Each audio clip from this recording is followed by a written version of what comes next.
हम यहाँ पर पर्यावरण प्रेमी संगठन की तरफ से हुकुमचंद मीर का जो प्राकृतिक जंगल है, एक ऐसा जंगल जो प्रकृति ने बनाया है, वहाँ पर हजारों पेड़ हमें गुमराह किया जा रहा है। मैं इंदौर की जनता से अपील करना चाहता हूँ, एक बार उस जंगल को देखिए। वो जंगल इंदौर के फेफड़े बन चुका है। आज हमें और कल हमारे आने वाली पीढ़ियों को जो ऑक्सीजन दे रहा है, जो हम मौसम देख रहे हैं कि पानी आ रहा है तो इतना आ रहा है कि रुक नहीं रहा, गर्मी पड़ रही है तो ऐसी पड़ रही है, नई नई बीमारी हमारे बीच में फैलती जा रही है। उनको बचाने के लिए मैं सबसे अपील करना चाहता हूँ इंदौर की जनता से कि हमारा साथ दीजिए।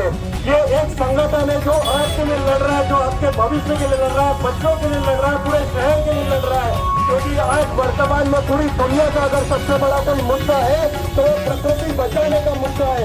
अगर प्रकृति नहीं बचेगी तो हमारा अस्तित्व खत्म हो जाएगा। आज इंडस्ट्रीकरण होता जा रहा है चारों तरफ और उसकी कीमत हम क्या चुका रहे हैं? हम पोल्यूशन से उसकी कीमत चुका रहे हैं, हम धूल से उसकी कीमत चुका रहे हैं, हम नई नई बीमारियों से उसकी कीमत चुका रहे हैं। हम ऐसा ना हो कि आने वाली पीढ़ी को इतने तरह के वायरस दे जाए, ऐसा एक माहौल बना के चला जाए कि उनकी सांसें लेना उनके लिए दुर्लभ हो जाए।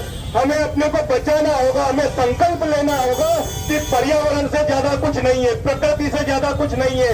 प्रकृति में सिर्फ हम ही नहीं आते, ये जितने पंछी दिख रहे हैं, जितने तरह के जीव दिख रहे हैं, वो भी उस जंगल पे आश्रित है। वो भी हमारी तरफ देख रहे हैं कि इंदौर क्या फैसला लेगा, इंदौर की जागरूक जनता क्या फैसला लेगी, वो आप लोगों की तरफ देख रहे हैं। हम सबको एक होकर इस प्राकृतिक जंगल को बचाना होगा। इसके अलावा हमारे पास और कोई इंदौर में ऐसी जगह जंगल नहीं है जहाँ सालों पुराने, वर्षों पुराने पेड़ हो। एक पेड़ को बड़ा होने में 20-25 साल लग जाते।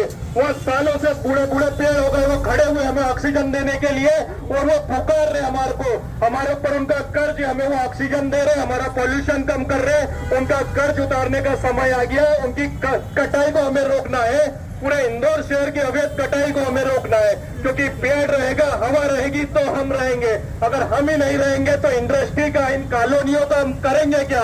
तो हमें समझना होगा कि इंदौर को हमें कैसा बनाना है। क्या इंदौर को हमें दिल्ली जैसा बनाना है कि हमें ऑक्सीजन तक नहीं मिले?